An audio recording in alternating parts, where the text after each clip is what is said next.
Kisah Keong Emas.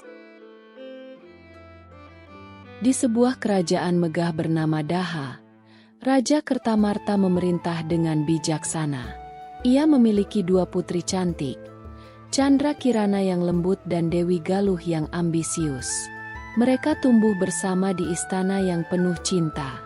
Namun, perbedaan sifat keduanya mulai terlihat seiring waktu. Chandra Kirana dikenal karena kebaikan hatinya, sementara Dewi Galuh sering merasa iri. Suatu hari, Pangeran Inu Kertapati dari kerajaan Kahuripan datang melamar Chandra Kirana. Sebelumnya mereka memang sudah terkenal dekat dan memiliki rencana lebih jauh seperti menikah. Raja Kertamarta menerima lamaran itu dengan gembira. Chandra Kirana pun merasa bahagia dan menerima lamaran sang pangeran. Namun, Dewi Galuh merasa cemburu dan kecewa. Ia mulai merencanakan sesuatu yang jahat. Dewi Galuh merasa hatinya terbakar oleh rasa iri. Ia tidak bisa menerima bahwa adiknya yang akan menikah dengan pangeran tampan. Setiap hari, ia memikirkan cara untuk menggagalkan pertunangan itu. Rasa cintanya berubah menjadi kebencian. Ia pun memutuskan untuk mencari bantuan dari nenek sihir. Kini Dewi Galuh berjalan sendirian di tengah hutan yang lebat dan gelap. Ia mencari nenek sihir yang katanya bisa mengabulkan permintaan apapun. Setelah berjalan cukup jauh, ia tiba di sebuah gubuk tua. Di sana tinggal seorang nenek tua dengan wajah keriput dan mata tajam. Dewi Galuh memohon bantuan untuk menyingkirkan Chandra Kirana. Nenek sihir setuju membantu Dewi Galuh dengan satu syarat. Jangan pernah menyesal. Dewi Galuh menyetujui tanpa ragu. Sang nenek pun membacakan mantra kuno, meniupkan asap ke sebuah mangkuk air. Di dalam air, wajah Chandra Kirana perlahan berubah menjadi seekor keong emas. Dewi Galuh tertawa puas menyaksikan itu. Tanpa diduga, di dalam kamarnya, tubuh Chandra Kirana tiba-tiba bersinar dan menyusut. Ia tidak mengerti apa yang terjadi. Dalam sekejap, ia berubah menjadi seekor keong berwarna emas. Ia pun terseret keluar istana oleh angin misterius. Tak ada seorang pun yang menyadari kepergiannya. Keong Mas Chandra Kirana terbawa arus sungai yang jernih hingga ke sebuah desa kecil. Ia tersangkut di pinggiran, tepat di dekat rumah seorang nenek miskin. Nenek itu melihat keong dengan cangkang keemasan dan membawanya pulang. Ia tak tahu bahwa itu adalah seorang putri. Sejak saat itu, keong Mas tinggal di rumah kecil itu. Keesokan harinya, sang nenek terkejut saat melihat dapurnya bersih dan penuh makanan lezat. Padahal ia tinggal sendiri. Setiap hari, hal yang sama terjadi. Ternyata, saat sang nenek pergi, keong Mas berubah kembali menjadi putri dan memasak untuknya. Ia ingin membalas kebaikan nenek yang menolongnya. Sang nenek melihat makanan hangat di meja setiap hari, padahal ia tak pernah memasaknya. Ia merasa bersyukur dan percaya ada keajaiban dari langit. Dalam hatinya, ia mulai menganggap keong Mas sebagai anak sendiri. Ia berbicara lembut kepada keong itu setiap malam sebelum tidur. Cinta dan kasih sayang tumbuh di antara mereka. Di istana, Pangeran Inu Kertapati tunangan Chandra Kirana merasa ada yang hilang. Ia akhirnya mencari Chandra Kirana ke seluruh penjuru negeri. Hatinya yakin bahwa Chandra Kirana masih hidup. Ia menolak lamaran dari Dewi Galuh yang berpura-pura berduka.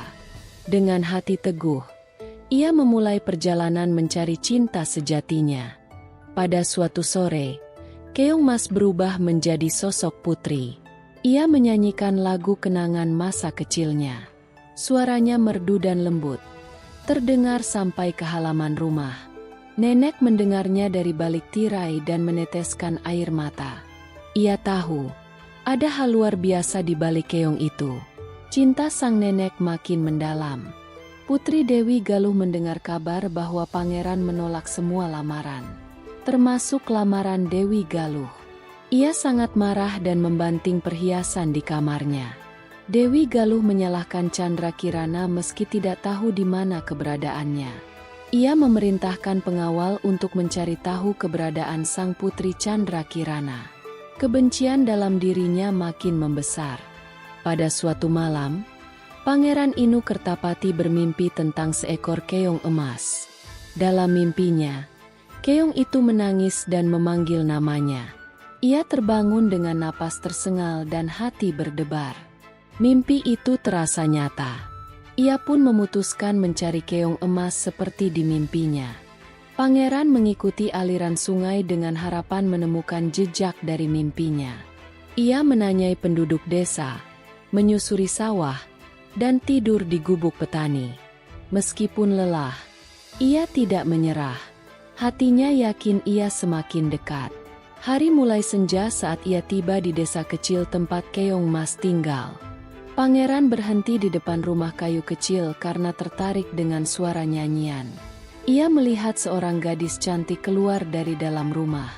Ia mengenali suara dan wajah itu. Itu Candrakirana. Mereka saling menatap tanpa berkata-kata. Air mata bahagia mengalir. Candrakirana mengajak pangeran duduk dan menceritakan semua yang terjadi. Tentang kutukan, Dewi Galuh, dan si nenek baik hati. Pangeran mendengarkan dengan mata berkaca-kaca, menggenggam tangan Candrakirana. Ia berjanji akan melindunginya selamanya. Hati mereka kembali bersatu dalam cinta. Saat Putri Candra memperkenalkan pangeran kepada sang nenek, wanita tua itu menangis haru. Ia tak menyangka keong emas yang ia rawat adalah seorang putri. Sang pangeran berlutut hormat padanya. Mereka bertiga berpelukan dalam kehangatan sore itu. Nenek merasa hidupnya kini lengkap. Mereka bertiga berangkat menuju istana. Sepanjang perjalanan, rakyat yang melihat Candrakirana bersorak bahagia. Mereka mengira sang putri telah tiada. Pangeran menggenggam tangannya erat. Candrakirana merasa seperti mimpi, kembali ke tempat yang dulu ia tinggalkan dalam duka. Di istana, Putri Dewi Galuh panik mendengar kabar kembalinya Candrakirana. Ia takut rahasianya terbongkar. Wajahnya pucat dan tubuhnya gemetar. Ia mencoba menyusun rencana untuk melarikan diri. Tapi semuanya sudah terlambat. Putri Candrakirana menghadapkan Putri Dewi Galuh di balairung istana. Semua rakyat berkumpul. Sang raja yang kembali dari perjalanan mendengar kebenaran yang memilukan. Putri Dewi Galuh ditangkap dan akan diadili sesuai hukum kerajaan. Candrakirana memilih memaafkan, tapi menyerahkan keputusan kepada ayahnya. Dengan suara lembut, Putri Candrakirana meminta ayahnya untuk tidak menghukum Putri Dewi Galuh seberat mungkin. Ia berkata, kebaikan akan menang dengan memaafkan. Sang raja terharu dengan kebijaksanaan putrinya. Ia memutuskan mengasingkan Putri Dewi Galuh, bukan memenjarakannya.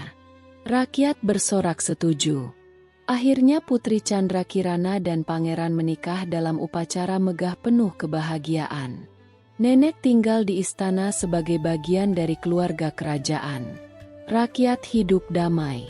Pasangan kerajaan melakukan banyak hal baik untuk negeri, membantu rakyat, membangun sekolah, dan mengunjungi desa-desa. Candrakirana tak pernah melupakan masa lalunya. Ia memakai liontin berbentuk keong emas sebagai pengingat akan harapan dan cinta.